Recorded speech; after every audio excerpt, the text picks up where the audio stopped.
From the National Weather Service in Sterling, Virginia, severe thunderstorm warning has been issued for the following counties of eastern Frederick County, central Maryland, Carroll County, and northwestern Baltimore County. Thunderstorm warning remains in effect until 4:15. At 3:29, severe thunderstorms were detected along a line extending from Emmitsburg to Newmarket and were moving northeast at 45 miles an hour. This line of storms is capable of producing damaging winds excess of 60 miles per hour.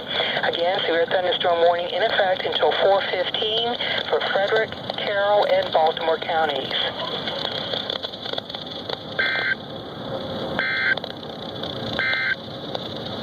A severe thunderstorm warning remains in effect until 4.